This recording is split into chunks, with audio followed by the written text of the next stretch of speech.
Where there's a will, there's a way. Quien la sigue, la consigue. Crois en tes rêves, the future is in your hands. Ce sont des phrases qu'on entend, qui nous guident, qui nous aident aussi dans notre cheminement de vie. Pour ma part, ce sont des phrases que j'utilise au quotidien, puis aujourd'hui, je vous invite à les partager avec moi. Donc, bienvenue, welcome, bienvenidos. Aujourd'hui, 35 ans, maman d'un merveilleux poupon de 5 mois et demi, d'une fillette pimpante d'énergie de 4 ans et demi, mariée depuis bientôt 9 ans, directrice et propriétaire d'une école non subventionnée, préscolaire, primaire, trilingue, privée, ici à Sainte-Marie. Également, je suis conseillère municipale depuis maintenant 7 ans, puis j'œuvre au sein de certains comités comme la politique familiale, aussi les loisirs, la politique culturelle, des fois je fais partie aussi.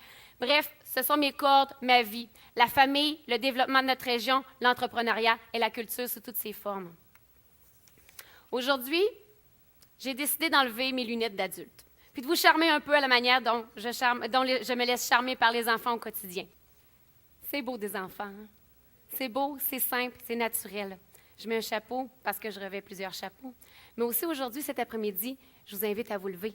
On vient de dîner, on veut digérer, donc tout le monde, levez-vous. Faites-vous du bien, on va se dégourdir un peu à la manière des enfants.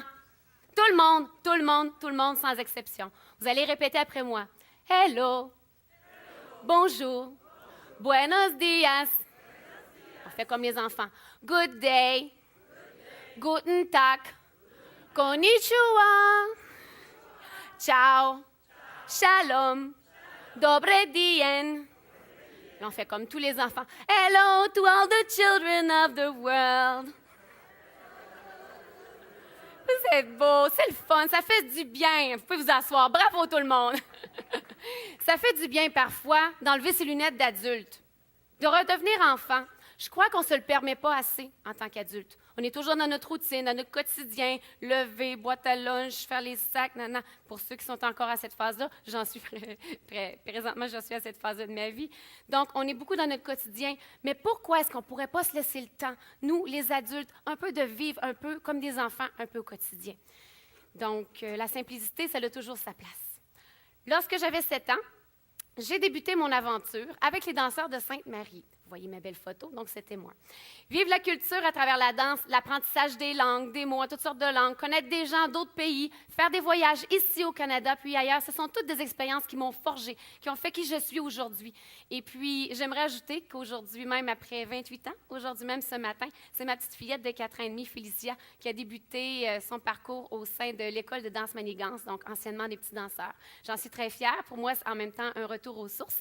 Et puis, c'est une belle fierté. Puis, je remercie aussi Lise Siriani, qui est une des grandes partenaires de l'événement d'aujourd'hui, qui a été beaucoup présente pour moi aussi dans mes premières années au sein de l'école de danse des petits danseurs.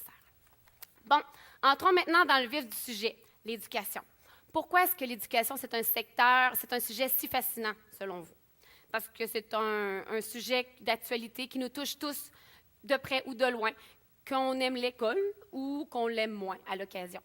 L'éducation, c'est un secteur porteur de croissance économique, futur qui peut procurer des bénéfices à toutes les régions du Canada, d'un océan à l'autre, et à toutes les communautés, quelle que soit leur taille. Selon plusieurs études, le Canada va connaître une grave pénurie de travailleurs qualifiés d'ici 10 ans. La pénurie va toucher toutes les sphères d'activité, les postes de gestion, les postes de professionnels, postes techniques, spécialisés, les scientifiques aussi. À l'heure actuelle, au Canada, l'immigration est à l'origine de 75 % de la croissance de la main-d'œuvre. Puis d'ici la fin de la décennie, ça va être 100 % de la main-d'œuvre qui va provenir de l'immigration. C'est même assez incroyable, non, comme chiffre. Les étudiants internationaux forment un excellent bassin de main-d'œuvre hautement qualifiée et spécialisée qui peut répondre aux besoins actuels et futurs du marché du travail. Notre belle région de la Beauce ne fait pas exception à cette règle-là. Notre relève devra être forte, polyvalente, bilingue, et même plus encore, puis prête surtout à affronter les réalités linguistiques et technologiques qui nous entourent. Ce qui n'était pas si longtemps vrai de dire « bon, on est dans la région de la Beauce, l'anglais c'est important, oui, mais plus tard, j'aurais peut-être pas nécessairement besoin d'être bilingue », ça ne sera pas vrai pour les générations futures. Regardez un enfant de 5 ans manipuler des petits jeux électroniques en répondant à toutes sortes de questions qui sont en anglais. Regardez un enfant d'âge préscolaire manipuler un iPad, vous viendrez me reparler. Regardez un enfant de 7-8 ans effectuer une conversation Skype avec des enfants d'autres pays. Puis je vous le conjure, je vous le dis, la maîtrise de l'anglais est essentielle en 2012. Apprendre les langues, c'est apprendre le monde. Il ne faut pas se leurrer, c'est vrai. Apprendre les langues, c'est s'ouvrir des portes. Apprendre les langues, c'est connaître les autres, c'est les comprendre. C'est éviter de rire pour des préjugés, c'est même avoir de l'empathie dans certaines circonstances. J'aimerais vous faire part de quelques idées préconçues en lien avec l'apprentissage des langues que je dois débattre encore à l'occasion, mais qui sont tout simplement vraies. On dit qu'il faut être intelligent pour apprendre les langues. Oui, il y a une certaine aptitude intellectuelle qui est nécessaire pour apprendre la grammaire, puis le vocabulaire, mais l'usage de la langue s'acquiert comment? S'acquiert par la pratique, par l'imprégnation, l'immersion. Apprendre plusieurs langues, aussi, c'est risquer la confusion linguistique. C'est sûr que la compétence linguistique, des fois, dans certaines langues, bon, il y a des mots qui s'apparentent, des mots qui se ressemblent, puis quand on montre de plusieurs langues à un enfant, au début, il va se tromper. Il va pouvoir faire une phrase francophone, anglophone, hispanophone, une phrase mélangée. Mais avec le temps, tout se catégorise dans le cerveau de l'enfant, puis c'est ça qu'il faut comprendre aussi. D'une manière générale, des études montrent qu'apprendre une langue étrangère rend non seulement meilleur dans sa propre langue, mais développe aussi des capacités cognitives qui sont bénéfiques à l'acquisition des autres disciplines. Donc, cet élément est important à considérer. Apprendre une langue, on dit que ce serait long et ennuyeux. Long peut-être, si on veut se perfectionner, si on veut apprendre sur la linguistique, se spécialiser, mais plus tôt on va être capable d'apprendre d'autres langues, plus tôt on va montrer à l'enfant que les langues, c'est l'ouverture sur le monde, puis plus tôt qu'on va commencer à faire l'immersion, moins ça sera difficile pour l'enfant. Parce qu'un enfant, vous savez, le cerveau d'un enfant, c'est comme une éponge, oui. Donc, je le vis au quotidien. Je côtoie des enfants au quotidien qui apprennent 3 langues, qui vivent dans 3 langues. Et puis, quand un enfant de 6 ans, 7 ans vient me voir, puis qui ne se rappelle plus s'il a répondu à la question en anglais, en français ou en espagnol, ou quand même qui vient me voir puis qui dit « Mrs. Boissonneau, last night I dreamt in English. » Madame Boissonneau, la nuit passée, j'ai rêvé en anglais. Je vous le conjure, ça veut dire que c'est bon signe, apprendre les langues en bas âge. On rit trop souvent de faits qu'on ne comprend pas parce qu'on ne prend pas le temps de s'attarder à comprendre. Chaque culture est bien particulière, puis tant et si longtemps que les générations ne seront pas capables de se comprendre entre elles, il va toujours y avoir des conflits. De là l'importance de l'ouverture sur le monde et l'appropriation des langues. L'éducation, c'est une priorité culturelle. Oui, c'est un fait. Mais à mes yeux de directrice, l'éducation, c'est aussi ce qui fait vivre l'imagination de l'enfant, sa créativité. Dire à un enfant d'âge préscolaire, aujourd'hui, on va apprendre les couleurs en 3 langues, c'est une chose. Mais de lui dire, today, we're going to learn the colors at the circus. Do you want to follow me in my adventure? Là, l'enfant va faire, wow! Yes, Mrs. Boissonneau. Donc, toujours en contexte. C'est ça qui est important aussi, de faire vivre la créativité de l'enfant. Souvent, on va se rappeler de notre première représentation, de notre premier beau bricolage qu'on a montré à nos parents, de notre première chanson qu'on a appris par cœur, qu'on était content d'aller montrer à papa, maman. Mais ces éléments-là, ces traces de vie sont en lien avec 2 éléments, l'estime de soi puis la créativité. La créativité de l'enfant est fondamentale, il ne faut surtout pas la brimer. En tant que maman, je pourrais dire que parfois, ce n'est pas toujours évident de gérer la créativité d'un enfant. Des pots de peinture échappés par terre, toutes sortes de petits morceaux de papier découpés, de la colle sur le mur, ça m'est arrivé à l'occasion aussi. Il faut gérer avec la créativité de l'enfant, mais surtout, il ne faut pas la brimer. Un fait auquel j'ai dû faire face ces dernières années, c'est le manque de créativité chez certains enfants. Puis des fois, c'est attristant. Dans une cour de récréation, à quoi est-ce qu'on peut jouer? Devant un écran d'ordinateur blanc, qu'est-ce qu'on peut écrire? C'est quoi notre rôle à nous, en tant qu'éducateurs, en tant que professionnels? C'est de donner des outils aux enfants. C'est de les outiller, de donner des stratégies d'apprentissage.